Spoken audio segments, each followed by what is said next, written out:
The past 2 years of One Punch Man have been spectacular and astonishing. In succession, One Punch Man is a staircase of hype when addressing fights, events, and developments so far. One Punch Man has silently monopolized the full fight aspect of the industry, along with the unrivaled talent of Yusuke Murata. The Monster Association arc is the centerpiece of the drama, and it seems we've reached a waypoint with the interference of Tatsumaki with all other hero fights.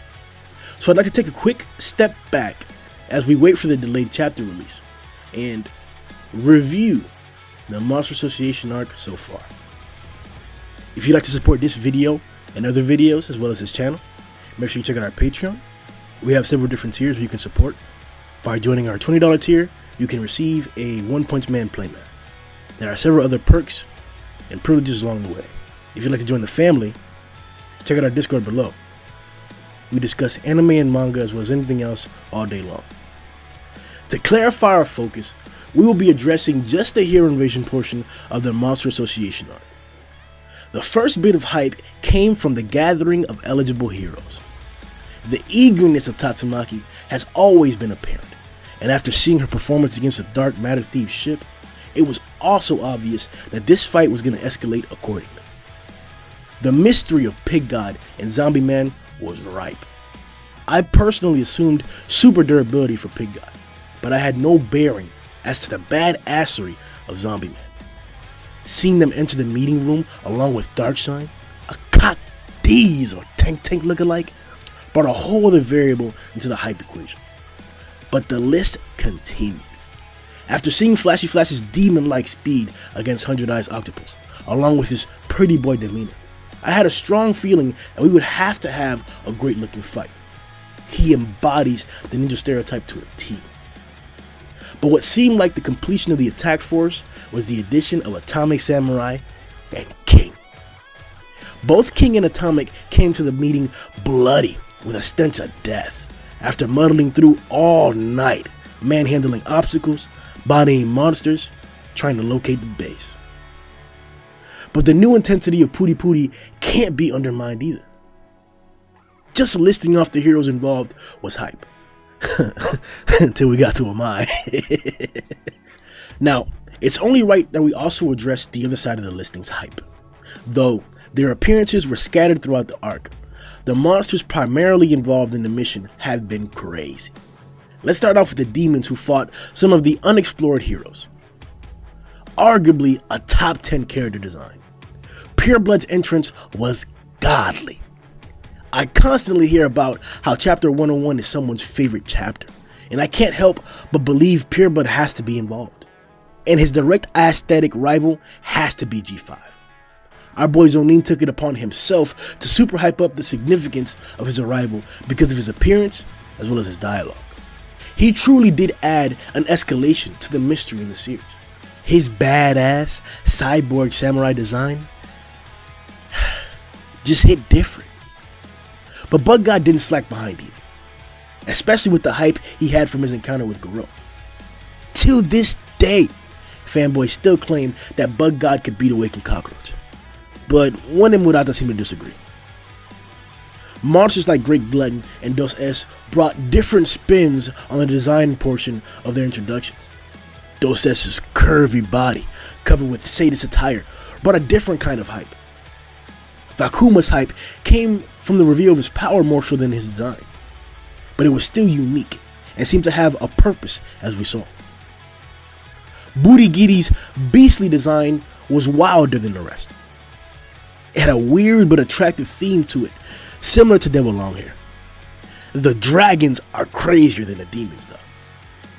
Among the dragons in the Monster Association, we arguably find the best design in the series with Phoenix Man. Phoenix Man is broken. The unfair part about Phoenix in this category is that he has 4 possible entries. In each of his transformations, you can find a fanboy or a fangirl basking in the glory of Phoenix. Personally, the argument is among Phoenix Man's brilliance, prominence, and resurrected forms. If you were to expand upon that as well, we could argue Boros would be his competition, but he isn't in the arc. Orochi is also a design that rivals Phoenix. According to the polls, Orochi's prime form in Chapter 108 was the most popular. The contraction of the numerous snakes into a condensed battle form was outstanding. A big point of dialogue this arc has been the word fear. Though I plan to explore that topic in a future video, Overgrown Rover is indeed an embodiment of fear. Garou himself chose to turn and run when confronted with the beast. Gum's weird mouth design isn't too appealing, but it's made up for with the addition of Homeless Emperor. This badass, long hair don't care tyrant arrived like a monster and overwhelmed zombie in style. He's honestly a preferred design. Fear Ugly has yet to be explored. His appearance doesn't garner much curiosity, but in contrast, his dialogue does. Having an ogress idiot looking monster that can speak eloquently is the reason why I'm waiting for a Sweet Fury rematch. Black Sperm's simple design is a staple of One Punch Man and pays homage to One Sensei's original webcomic design. This aesthetic also usually implies some level of competence when it comes to fighting, so it's without question that Black Sperm looks strong AF. Though Neon can transform into a cock diesel version of his slender self, when prancing normally, he isn't the worst design at all. His face more so than his body is what makes him intimidating in my opinion. Evil Natural Water received one of the greatest panels in the entire arc when he encountered the disciples in that widespread. These listings are just the bottom of the hype staircase, because their confrontations against one another is the actual main event. A lot of matchups were spontaneous and well thought out narratively, such as Flashy Flash being the most mobile, encountering his fight before any other hero, or the sudden encounter between Orochi and Saitama after Orochi overheard the rover incident. I guess to personally, unofficially list my top 5 so far, out of order, I'd say Saitama vs Orochi, Child Emperor vs Phoenix Man, Atomic Samurai vs Black Sperm, Garou vs Rover, Flashy Flash vs the Ninjas. Though, the reason why I love this arc is because the heroes are finally getting solo full fights. I personally dropped One Piece because of the continuously decreasing number of full fights. I don't believe one has lost control over the narrative in comparison, and he should be praised for showing us instead of telling us. Just because I have a top 5 list doesn't mean the other fights weren't as good, if not better. I know a lot of you gasped when I failed to list Garou vs Darkshine as my favorite.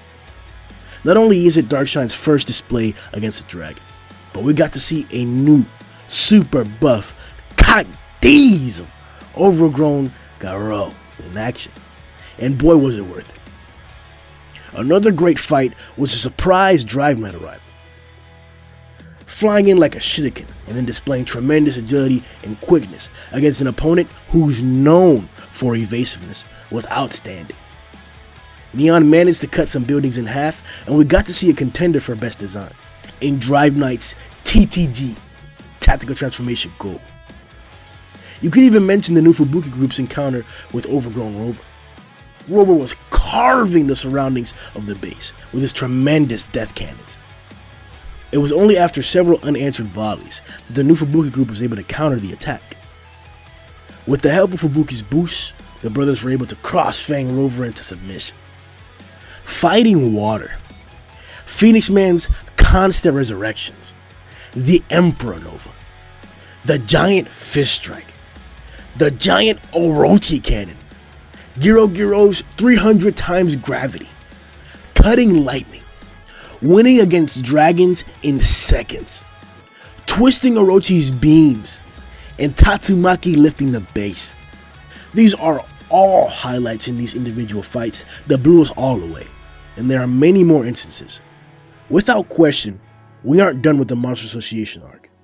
We still have the guarantee of Garou's climax, and Metal Bat just awakened to fulfill his grudge.